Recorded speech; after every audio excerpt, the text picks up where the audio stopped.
कहने लगा मैया आज मुझे मौसी ने जो की मैं तुम्हें मारा।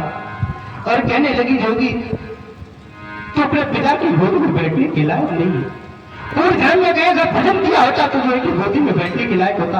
मैया ये बताओ हमारे पिता कौन है? सुनीति कहने लगी बेटा क्या करो पिता कौन है? अरे आपके पिता नहीं है। अगर आपके पिता वो होते तो आपको गोदी में बिठा देते बेटा। ध्रुव कहने लगे भैया हम परम पिता परमात्मा की गोदी में बैठे। और ये भजन की मौसमी भजन को क्या कहा समझाने लगी। कहने लगी सुनीति बेटा क्या करो भजन? अरे सुनो आपको गोदी में बैठना तो परम पिता परमात्मा की गोदी में बैठो। ध्रुव कहने लगे भैया ये बात बता दो कि परम पिता परमात्मा कैसे मिलेंगे? सुनीति समझाने लगी बेटा परम पिता परमात्मा मिलेंगे आपको, ऐसे नहीं मिलेंगे। भगवान का भजन करना पड़ेगा तब आपको मिलेंगे। ध्रुव कहने लगे मैया मैं परम पिता परमात्मा की गोदी में बैठूं और मैं भजन करूंगा प्रभु का। सुनीति समझाने लगी बेटा अभी आपकी उम्र 5 वर्ष की, आप बहुत छोटे हो, आप भजन नहीं करने लायक हो। ध्रुव कहने लगे नहीं मैया मैं भजन करूंगा। आज क्या हुआ? मैया सुनीति समझाती रही, ध्रुव नहीं माने। मैया रोने लगी बेटा आप ऐसा ना करो, आप भजन करने लायक नहीं हो, आपकी उम्र बहुत छोटी है। ध्रुव कहने लगे मैया मैं जाऊंगा और जंगल की ओर चल दिए। जैसे जंगल की ओर चल दिए इधर महाराज उत्तानपाद को पता चला है कि ध्रुव जंगल को जा रहा है। सिपाहियों को भेजा ऐसा करो जाकर के ध्रुव से बोल दो कि ध्रुव जंगल को ना जाए। अभी तक ध्रुव को जो है कि 100 की रोटी मिलती थी, अब गेहूं की रोटी मिलने लगी। सिपाही याद करके ध्रुव से कहने लगा ध्रुव आप जंगल को ना जाओ, महलों में वापस लौट चलो। आपके पिताजी ने कहा है जो कि अभी तक उन लोगों को जो है कि जौ की रोटी मिलती थी आज से गेहूं की रोटी मिलने लगी। ध्रुव कहने लगे वारी परमात्मा मैंने एक कदम बढ़ाया और आपने जो है कि जौ की रोटी छोड़ करके जो है कि गेहूं की रोटी दे दी। हे मेरे दाता।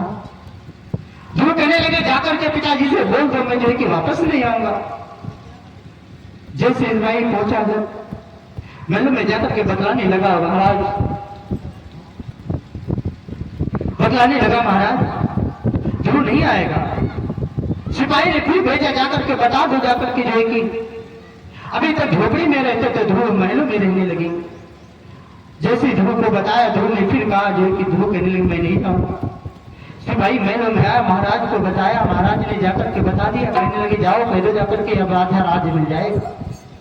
कहने ध्रुव नहीं मैं अब वापस नहीं जाऊंगा। ध्रुव चलते चलते जाकर के जो है कि कहां पहुंचे?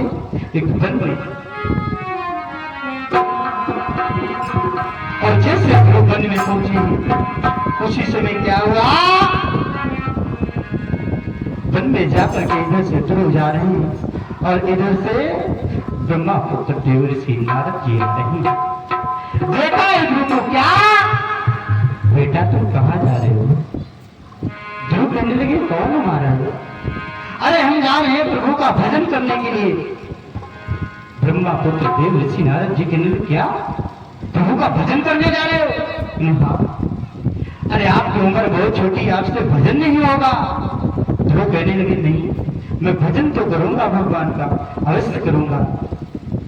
देवर्षि नारद जी कहने लगे बेटा एक बात बताओ आपने गुरु बनाया है क्या? ध्रुव कहने लगे ये गुरु क्या होता है? कहने लगे बिना गुरु के तुम्हें जो है कि भजन कैसे प्राप्त कर सिखा पाओगे प्रभु को? ध्रुव कहने लगे ऐसा करो प्रभु आप ही हमारे क्यों न गुरु बन जाओ। कि क्या हम आपको गुरु बन जाए? हाँ। उसी समय जो है कि समझाने लगे बेटा हम गुरु तो बन जाएंगे आपके। बड़े भाव के साथ में ध्रुव को जो है कि बिठाया और कहने लगे बेटा हम आपके गुरु बन जाएंगे तो आपको जो कि हम जो मंत्र आपको देंगे उस मंत्र का जाप करना होगा। और जब आप उस मंत्र का जाप करोगे तब आपको परमपिता परमात्मा अवश्य प्राप्त हो जाएंगे। आज उसी समय क्या हुआ? जो है कि देव ऋषि नारद ने जो है कि 12 मंत्र दिया है। मंत्र क्या दिया? ओम नमो भगवते वासुदेवाय नमः। ओम नमो भगवते वासुदेवाय नमः। ओम भगवते नमो वासुदेवाय नमः। बड़े भाव के साथ में देव ऋषि नारद जी ने जो है कि आज 12 मंत्र दिया और बतलाने लगे हैं, बेटा आप जाओ। कहाँ जाओ? सुनो कि बेटा जाओ यमुना जी को और यमुना जी में स्नान करो।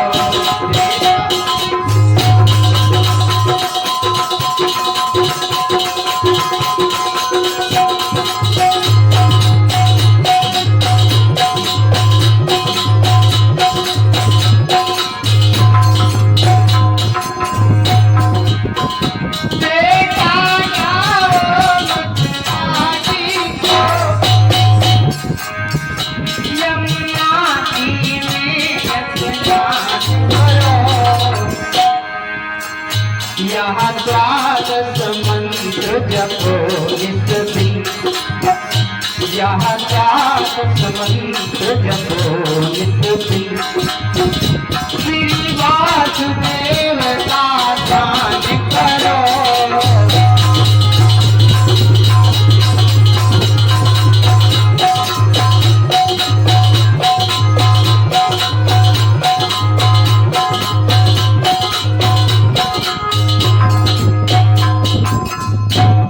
आज क्या हुआ?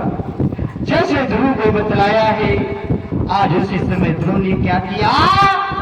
जाकर के जो है कि यमुना जी में स्नान किया और एकांत जगह को देख करके आकर के अखंड समाधि को लगाया और यही 12 मंत्र का जाप करना आरंभ कर दिया।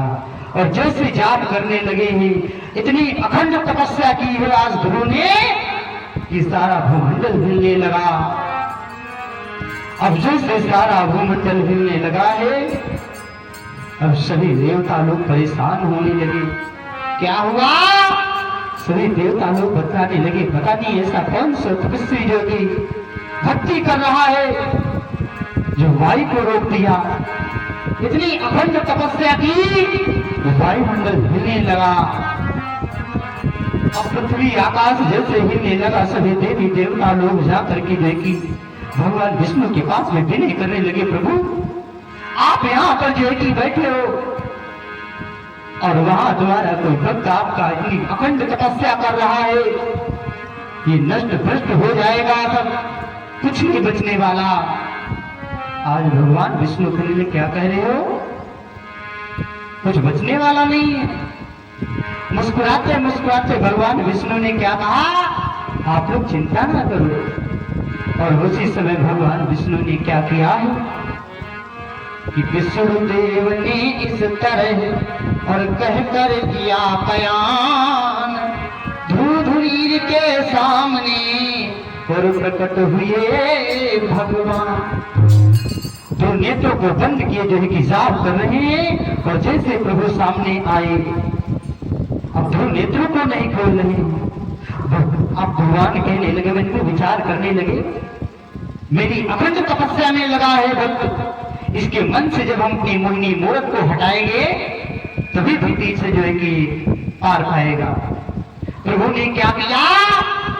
और ध्रुव के जो है कि मन से अपनी मोहिनी मूर्त को हटाया और जैसे जो है कि देखा है 2 धाम से जो है कि जमीन पर गिरे और जमीन पर जैसे गिरे उसी समय क्या हुआ?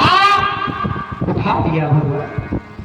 और जैसे उठा लिया है उसी समय क्या हुआ? कहने लगी, सुनो बेटा, बेटा कुछ मांगो, हम आपकी भक्ति से अति प्रसन्न है, कुछ मांगो। ध्रुव कहने लगे, वाह क्या बेटा कहा?